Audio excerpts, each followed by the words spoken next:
My husband's unjustified actions towards me were not warranted due to the supposed indiscretion of an affair I was accused of. My name is Michael, and I have been married to Jennifer for 17 years, with whom I share a son named Jacob and a daughter called Emily. Lately, Jennifer has been returning home from work late, and tonight was no exception, coming in close to 10 p.m. The kids and I had finished dinner, completed our homework, and put them to bed over an hour ago without any questions about their mother or her absence. This is a new development that left me feeling disheartened. Over the past 2 years, our financial situation has worsened significantly. Despite this, my wife appears unaware, continuing to spend extravagantly as if we had no fiscal concerns whatsoever.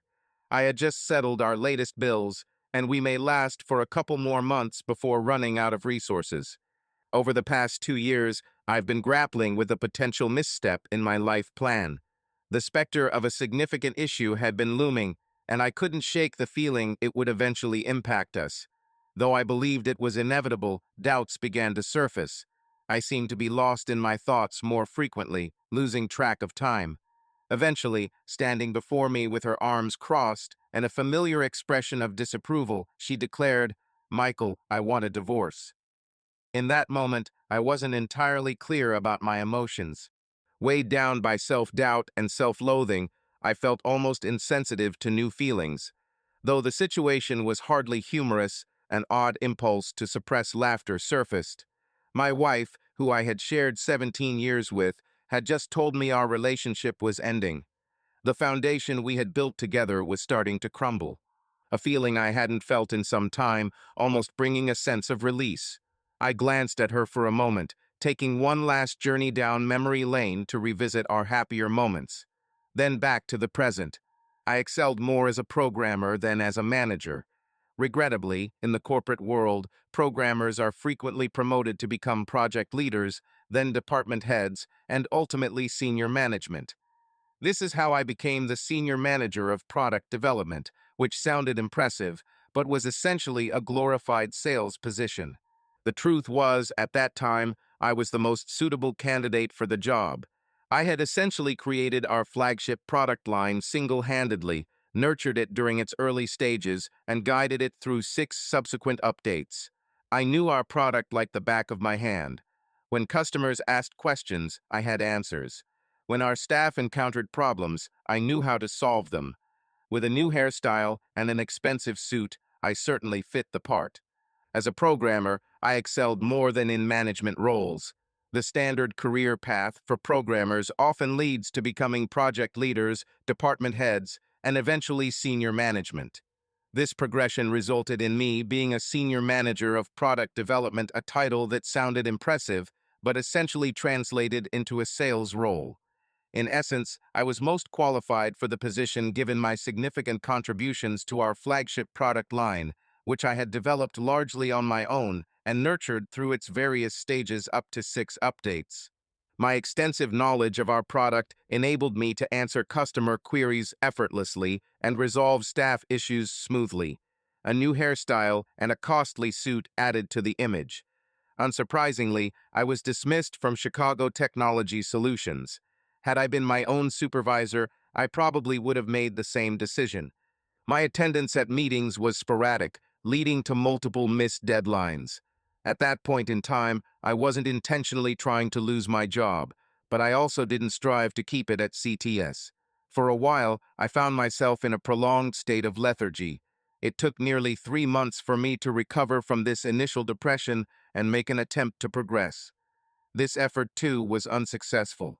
It took another month for me to find a way out of my predicament, or at least a solution I could agree with. If I didn't have the children, I believe I might have lost my sanity. Their structured routine became my lifeline, helping me regain a sense of optimism. The cycle of breakfast, school, snack, homework, dinner, and bedtime served as a constant guide, gradually leading me towards a more stable life.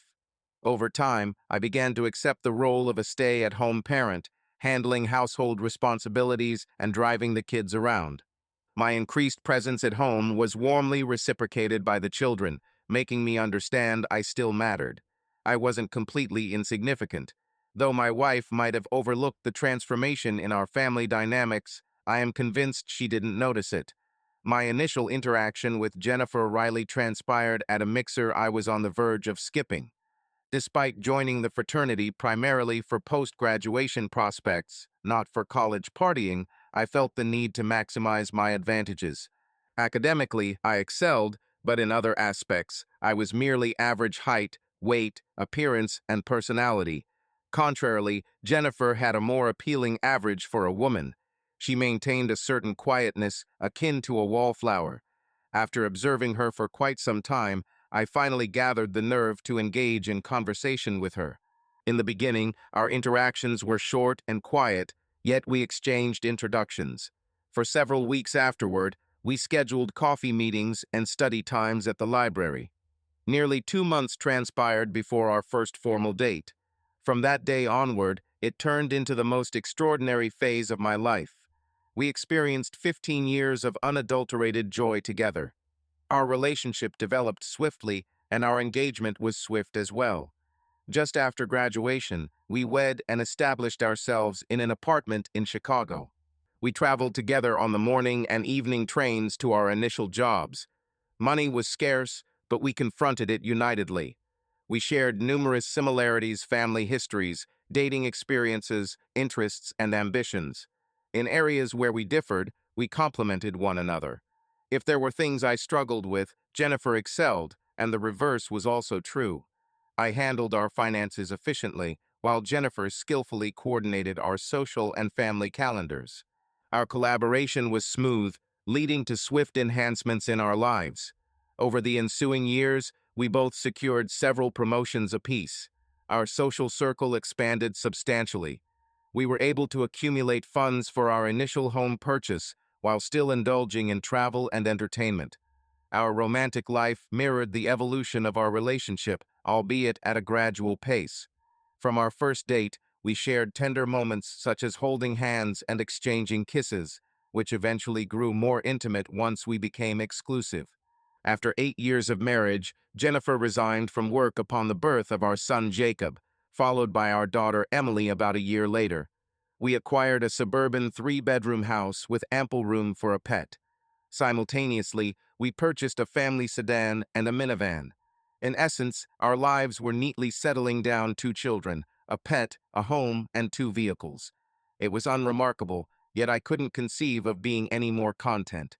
Yet, it turned out that I was mistaken. My advancement to the position of manager occurred shortly following Emily's first birthday. Year after year of fitting in with the ordinary throng without uttering a protest had felt vindicated with my substantial new salary. We recognized its value and didn't squander it carelessly. My work schedule was flexible, primarily working remotely and attending office meetings only for team gatherings of staff and management.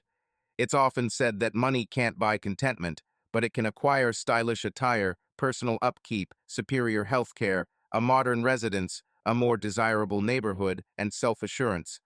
I rose from mediocrity to slightly above average. My wife, whom I found beautiful already, became slightly above average in my eyes, now striking me as extremely attractive. Our relationship, already strong, escalated. We vacationed more comfortably, invested quality time with our children, and banked more funds for our golden years.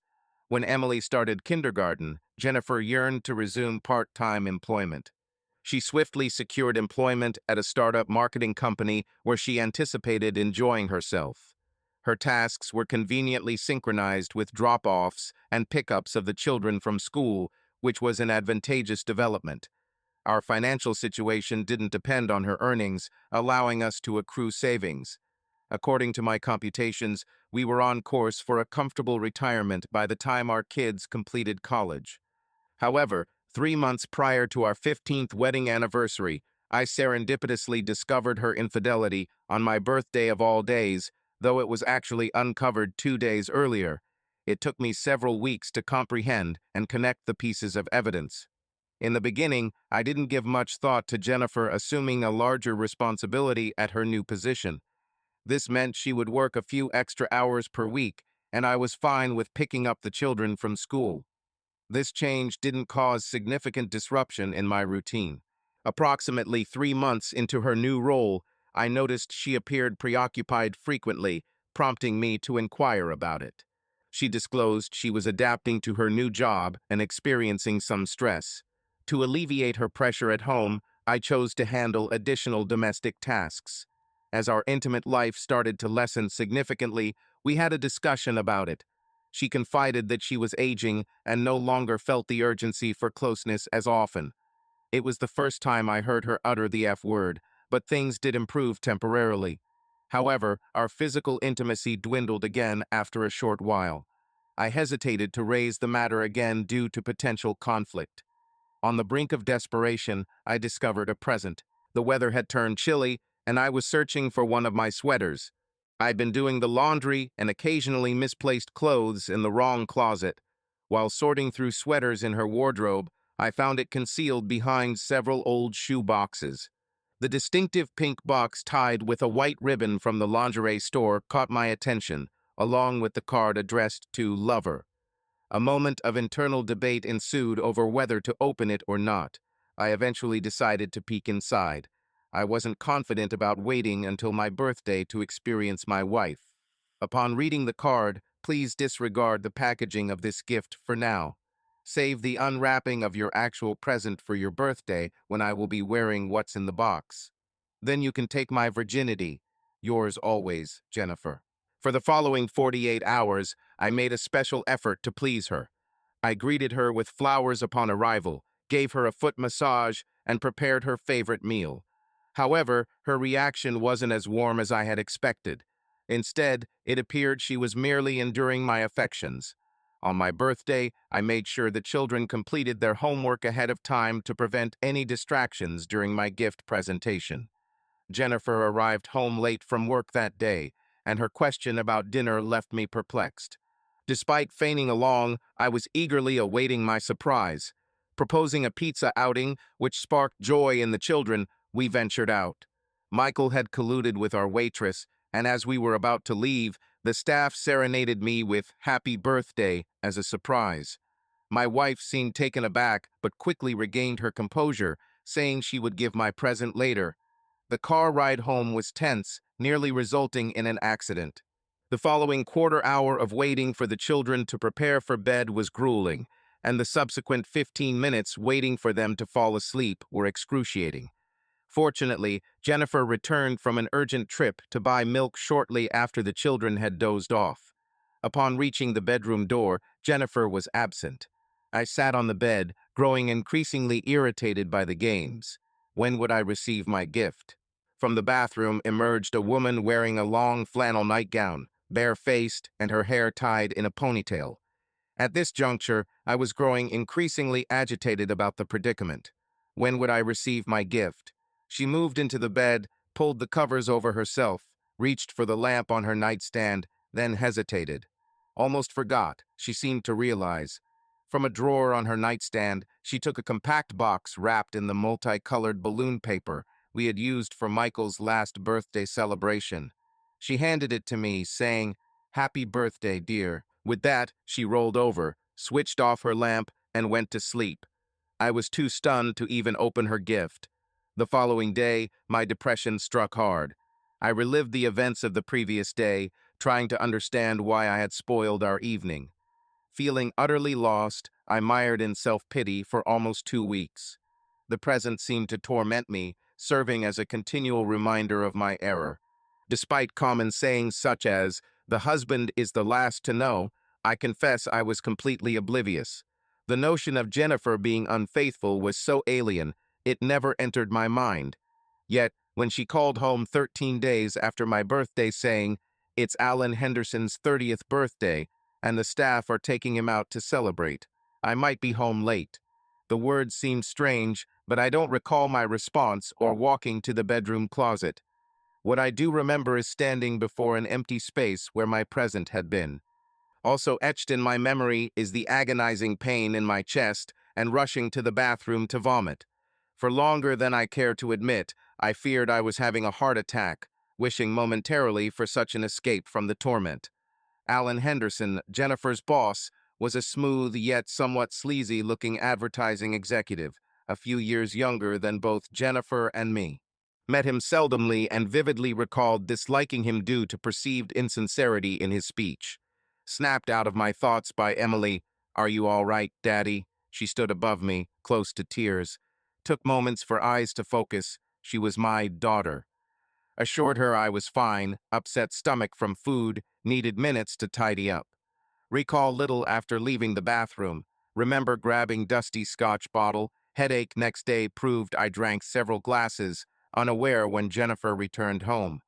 Found her in kitchen feeding kids next morning, acting normal, following routine. Subtle wince she displayed while eating shattered any lingering affection. Subtly present yet palpable, it was there.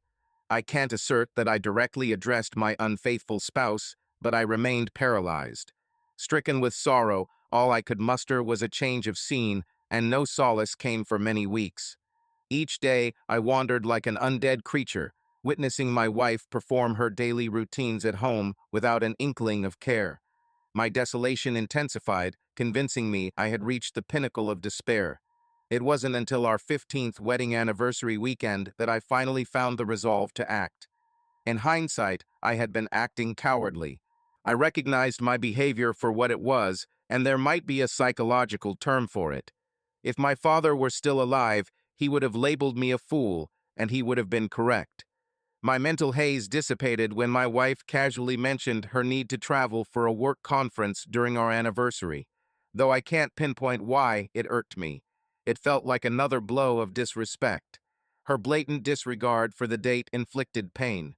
On our anniversary night, overwhelmed by grief and turning to alcohol, I awoke the next day enraged, having reached my limit. I phoned my lawyer and arranged a meeting. Determined to conclude this facade, I believed that my life had hit rock bottom. However, I discovered it was far worse than I imagined upon entering my attorney's office. The iron resolve I carried was swiftly replaced by shocking disbelief. I knew divorces could be tough, but I thought my wife's affair would aid my cause. Contrarily, my lawyer systematically weakened my case. I lacked solid evidence of the affair, and even if I had, it wouldn't carry significant weight. Our assets were likely to be divided equally. I couldn't prove my wife unfit as a parent, leaving shared custody as the best option. Our income discrepancy favored my spouse, meaning I would have to pay alimony and child support. She was more likely to obtain primary custody and keep the house for the kids. Feeling deceived and forsaken, it appeared my wife escaped any consequences. My emotions morphed from melancholic to utterly despondent. Even my unfaithful spouse noticed my exhaustion after several weeks, asking, "You seem drained, Michael. Is there something troubling you?" I feigned a response of, "No, dear."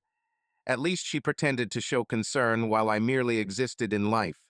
Subsequently, I lost my job, a reality that was unbeknownst to me initially. Remarkably, this event proved to be the best thing that ever occurred for me. A spark of optimism emerged from an unlikely quarter, the nightly news. As I watched a string of disheartening stories mirroring my mood, one story captivated my attention. A significant East Coast corporation had filed for bankruptcy. Their former employees were struggling to receive their final wages and fretting about their pensions. For once, it felt as if others might be in an even more dire situation than myself. Then the news analyst shared his insights. The employees may secure a court victory against their past employer, yet it would be irrelevant due to the absence of financial resources. Swiftly recognizing this predicament, I devised a rudimentary strategy. In essence, my spouse could not endure what was non-existent. Since we possessed no assets, we would divide nothing. Indeed, I was relinquishing my portion, but given that I was destined to lose half anyway, did the remainder truly matter? My plan initially appeared straightforward. Jobless and uninterested in seeking employment, I opted to deplete our savings until they vanished. I acknowledge it was an imprudent decision, and even I harbored reservations about its feasibility, yet it provided solace. 2 years can seem like an endless duration. It was painfully tedious for me, particularly since I spent most of the time alone. It gradually became apparent that Jennifer served as the vitality of our social circle. As she distanced herself from me, I found myself bereft of meaningful friendships. As an only child who lost both parents at a young age, I felt profoundly alone. Sparing you the lengthy narrative of my daily struggles during those 2 years, suffice it to say they were extremely grim. The solitary exception was the presence of my children. Prior to this period, I had always been frugal, saving every penny and keeping receipts for all purchases. However, I noticed that our funds weren't depleting fast enough to make a substantial impact. I realized I excelled at saving but not at spending. Consequently, I chose to revamp my strategy. I enrolled in an executive MBA program at a pricey local university, which set me back approximately $120,000. I also purchased a luxury SUV in full, amounting to $60,000. Additionally, I established educational savings accounts for my children at a cost of $260,000. Furthermore, I indulged in a new wardrobe and regularly withdrew substantial amounts of cash twice weekly. It's worth noting that this money was not primarily used for gambling. Instead, I spent a minimal amount occasionally to maintain amusement. My aim was to seem as though I had spent the day at a casino, so I acquired receipts for meals, snacks, and parking fees.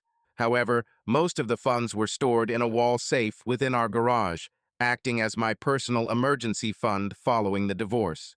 Another significant expense was employing full-time private surveillance on my wife and her lover. I requested an extensive package that encompassed video recordings, photographs, and daily records of events. I find it somewhat shameful to acknowledge the high cost of this service. You may question whether she noticed my spending patterns, but she likely did, except regarding gambling. I shared the details of the funds transferred to our kids for their custodial accounts since her signature was required. She noticed my new vehicle and attire, yet didn't comment on them. It seemed she assumed I was still employed and we were maintaining a satisfactory lifestyle. In turn, I remained silent about her personal purchases. My curiosity often pondered who might be profiting from her increased lingerie acquisitions, but it was an unspoken matter between us. Our interactions stayed pleasant yet detached, similar to roommates with indifferent feelings towards each other. As for our intimate life, it was a subject we never touched upon. My favorite aspect of life was spending quality time with my kids, nurturing their passions whether through homework or playtime activities like parks, bike rides, and movies. As I took over the household cooking duties, my children showed enthusiasm in assisting. I discovered easy-to-follow recipes for us to experiment with, and they readily participated. Jennifer was frequently present during the week, but neither excluded nor specifically included her from our casual gatherings. If she chose to join, she did so without any extra effort on my part. I received a weekly report outlining my wife's activities. Initially, I assumed she was involved with her supervisor, but it turned out she had been socializing with multiple men from her workplace. A few months later, even the company's clients started appearing on her social schedule. It hardly caused pain.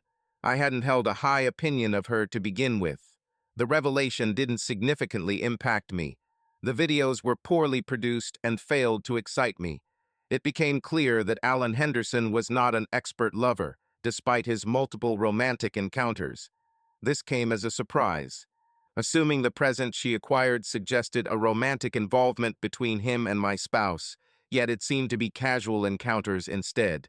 He maintained interactions with her, despite his stature being slightly less than average, while she passively participated. This pattern held true for the majority of the 6 men associated with my wife. However, there was an exception, a man who appeared nerdy with glasses and a pocket protector, enhancing his geek image, seemed unusually eager with Jennifer. Although pictures and recordings were too blurry to determine her pleasure, it seemed excruciatingly unpleasant to me. A year into this ordeal, I recognized that I hadn't experienced any joy. It didn't particularly upset me. It simply became another burden in my miserable life. After a year, I decided to halt the surveillance. I had witnessed enough, and analyzing the data had transformed into a tedious task filled with trivia. Despite attending classes, caring for children, and gambling, I found myself with ample free time. I concentrated on contemplating my life post-marriage, anticipating its eventual conclusion. Subsequently, I initiated a new fitness regimen. I had always maintained a reasonable level of fitness, but nothing extraordinarily impressive. Over the course of time, I managed to make noticeable improvements in my bench press and running endurance.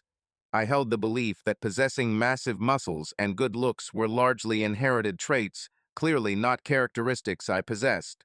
Regardless, I was content with my physical appearance. I delved into the most recent developments within my past profession, as I assumed I would require employment again. My absence for a year had left me further behind than I had anticipated. Each day, I devoted several hours to acquiring knowledge about the latest technologies and software applications. My curiosity particularly piqued towards CTS, my old company. It appeared they were experiencing a plateau. They weren't losing market share, and their revenues remained consistent, but they weren't making substantial advancements. In the tech industry, standing still equates to falling behind.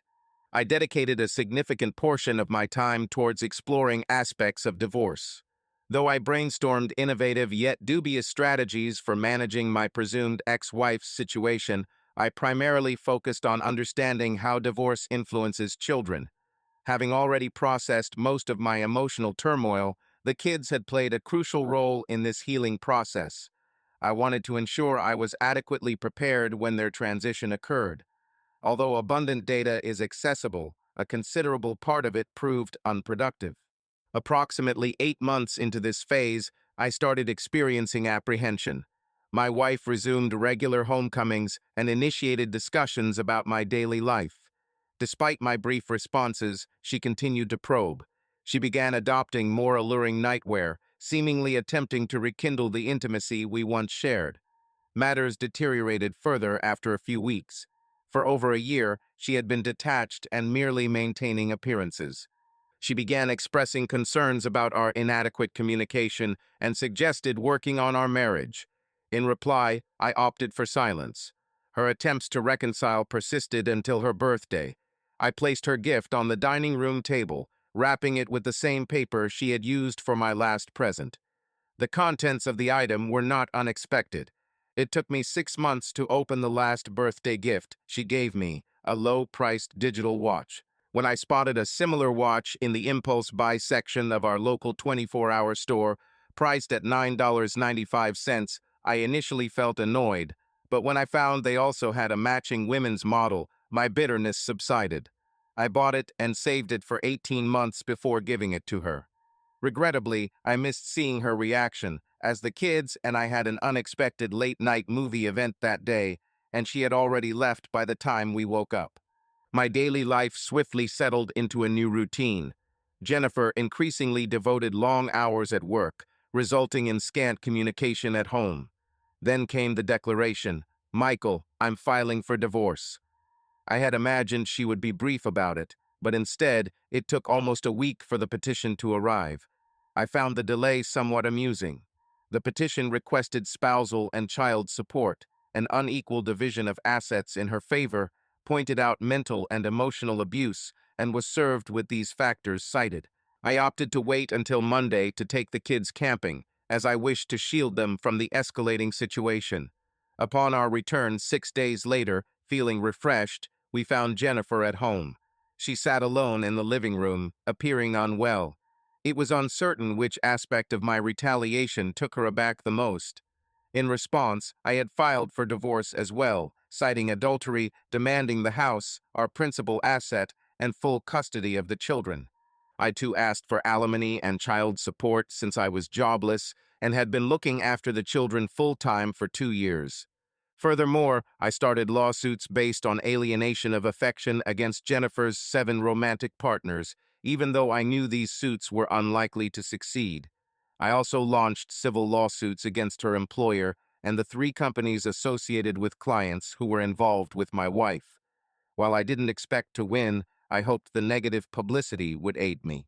Lastly, I sent a DVD containing incriminating footage of Jennifer to her parents and best friend as a warning that I wasn't afraid to use it. Despite all the evidence being mentioned in my counterclaim, I wanted to remove any potential loopholes. The children went to their rooms for bedtime snacks without giving much notice to their mother, and she made no effort to interact with them. I fetched a beer from the fridge, then seated myself opposite Jennifer in the living room. Jennifer, I don't harbor hatred towards you. Hatred necessitates effort. To be candid, I haven't exerted any effort in relation to you. All my energy is directed towards self-care and my children. However, I am your spouse, cease. I won't tolerate anyone sullying my wife's good reputation. My wife was a loving, caring individual, my dearest friend, partner, and mother of my kids. She's gone. You've assumed her position, but don't behave as if you have any bond with me. It took some time before she spoke again. What should I do now? Is that a rhetorical question, or are you genuinely seeking my advice? I didn't allow her to respond before continuing. I assume there are multiple possible resolutions for your situation. You could relocate far away and endeavor to create a new life. That's the path I'd take. Regardless of my objection to my children spending time with you, it shouldn't influence your choice to depart. Another option is to endure here, persisting in the town, attempting to maintain a positive image. However, the risk exists that people may learn about your past transgressions or refuse to hire someone like you. You might find someone willing to tolerate your reputation, but what sort of person would that be? An alternative could be self-reflection, though I sincerely hope you don't opt for that route. It would deprive me of the satisfaction of seeing you suffer, as you deserve. Yet, it's questionable whether my opinion matters to someone as reckless as you. Indeed, it didn't when you chose to involve yourself with your superior. I had been contemplating delivering that speech for months. I should have reveled in the opportunity to say it, witnessing each word break whatever was left of her willpower. Despite harboring hopes for fulfillment, I found emptiness instead. Concluding this account, post-divorce life presented its shares of triumphs and tribulations. My litigation outcomes surpassed initial predictions. In total, I received a little over $1 million in settlements from the 3 corporations whose staff were linked to my former spouse. This was unexpected, as my attorney had counseled me not to expect much. Upon examination, it became clear that they sought to avoid unfavorable publicity following our handling of my ex-wife's business. We managed to dismantle her company by employing legal strategies such as discovery motions, depositions, and disseminating information to the media. I initiated a discreet tactic, contacting the CEOs of the company's remaining clients, providing them details regarding my wife, her boss, and their illicit activities with the question, "Is it wise to continue your affiliation with this firm when trouble brews?" Over time, their financial situation weakened. Employees distancing themselves from the scandal resigned. Eventually, the company filed for bankruptcy. Alan Henderson was fired disgracefully and departed. Although the $200,000 payment I received paled in comparison to my other successes, it brought me immense satisfaction. I gained nothing from the alienation of affection lawsuits I filed, as I had not anticipated any rewards. However, 4 women eventually secured significant settlements and divorces. The journey was not only filled with triumphs, but also tribulations. I too experienced hardships, including confrontations with people aware of my predicament, which were not rare. The derision and ridicule I endured for a while were particularly harsh. It's uncertain if it was fortunate or unfortunate that I didn't feel strongly about the situation. Already grappling with feelings of failure, others' criticisms held little weight over me. Some of the comments were surprisingly clever. I managed to protect my children from most of the negative fallout, as their well-being had always been paramount. They were distressed for a spell but bounced back promptly. My crowning achievement was my reinstatement at CTS as Vice President of Design and Development. To divert my personal turmoil, I delved back into programming. Over the past 2 years, I developed an add-on for CTS's primary software, enabling seamless integration with 2 leading software solutions from competing firms. I established a business and began promoting my innovation. Within a year, all 3 companies extended acquisition proposals for my company and my software. I pocketed $11 million for my company and received a lucrative remuneration package from CTS. Initially, I considered retiring, but my minimal social interactions suggested I might isolate myself without a daily reason to go out. An augmented income enabled me to employ a kind old woman, Mrs. Marlene Jensen, who doubled as both a part-time housekeeper and nanny for the kids.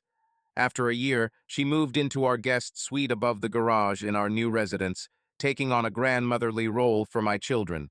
She was typically warm and soft yet firm when required. Her life experience offered valuable guidance that I sought during decisions. I strove to be a loving father to my cherished kids while also being emotionally damaged and cynical. Over time, as they matured into balanced adults, our proximity diminished. Despite this, I bore no ill feelings. For 15 years, Mrs. Jensen was an integral part of my life, working for me until her retirement upon the children's departure for college. In return, I offered her free housing and meals as a pension substitute. Yet, I chose to keep emotional distance, suppressing bitterness in the face of her attempts to persuade me to engage in life and seek companionship. Eventually, she left knowing that I would remain single. Post her passing, my relationships remained shallow and unfulfilling, with friendships scarcely going beyond the surface. My dating experiences were minimal, consisting mainly of group outings orchestrated by casual acquaintances. Over time, people perceived me as a hardened, relentless figure best avoided. I was aware that this reputation was self-inflicted. I catered to my sexual needs effectively through a consistent rotation of companions, commonly known as call girls. I paid them handsomely for their time and services, occasionally developing brief interactions with them before parting ways. One among them, known as Candy, but whose real name was Mary Beth, had piqued my interest for a while. She was fiery and cooperative, and it felt our bond transcended the usual client service provider dynamic. Yet, I couldn't impose my emotional struggles on another, so I severed ties when I detected her growing overly attached. As for Jennifer, she grappled with personal issues. For nearly a year, she tried to contact me, though I can't precisely say why. Perhaps she yearned for reconciliation or sought connections with my children. It's plausible, but I had made my boundaries clear. I monitored her actions in Chicago, even instigating investigations whenever she applied for employment to track her work history thoroughly. Immediately after she began dating, I sent care packages to her potential suitors, disclosing extensive details about the woman they were inviting into their lives. I didn't have a preference for whether they decided to keep her or not, but I felt it was important that she couldn't escape her past by overlooking it since I had to face it daily. One of her possible partners tried to challenge me for harassing my former wife. He arrived at my doorstep under the influence of alcohol and physically shoved me as I opened the door, causing me to stumble back. This was a significant mistake on his part. As previously stated, I have no military or martial arts background, nor do I have a propensity for violence, and I had never engaged in a physical altercation before. At that moment, an uncontrollable fury and deep-seated animosity towards my wife and her lovers consumed me. Unfortunately, he found himself on the receiving end of my wrath, resulting in a visible black eye. Remarkably, he managed to survive. He admitted guilt for misdemeanor assault and illegal entry, earning probation as a first-time offender. The prolonged reconstructive surgeries and rehabilitation appeared to have left an indelible mark on him. Jennifer never bothered to contact me again. I stopped tracking her activities a year later, once she found stable employment cleaning rooms at a highway motel in a Virginia town nestled deep within its backwoods, about 700 miles from me. The only other time I encountered her was 16 years later, during my daughter's wedding. I am aware that my children rekindled their relationship with Jennifer several years after graduating from college, and I took no steps to prevent them from finding her. Over the years, she seemed to bear the weight of time poorly. Her added weight and deep wrinkles around her mouth, along with other indicators of smoking, were evident. Despite her aged appearance, I could still discern the woman to whom I had once pledged my affection. Although I felt no emotion towards her, her identity was familiar. At the wedding ceremony, she was seated alone in the bridal section of the church, near the rear. Her interaction with my daughter was brief, polite yet restrained. She didn't attempt to converse with me. Throughout the evening, we maintained a distance of around 30 feet until the event concluded. At that point, she was waiting for a cab outside. I spotted the small gold band and tiny diamond on her left ring finger, which brought a rare smile to my face. Maybe she had weathered better than me, given the presence of the ring. I strolled towards her, appreciating the ring for a while. Looking into her eyes, I saw deep sorrow reflected back at me. You were the one who destroyed my life initially. Noticing her bare left hand, then returning my gaze, I said, I truly wish you found someone who brings you joy. Exiting swiftly to my car, where my driver patiently waited. Good evening, Mr. Smith. I presume your night was enjoyable, sir. Ready for the club? Replied Jonathan. Instead, let's head straight home. Tonight, I prefer solitude. As you wish, sir. As we departed, I averted my gaze, but managed a brief acknowledging wave from her. Thank you.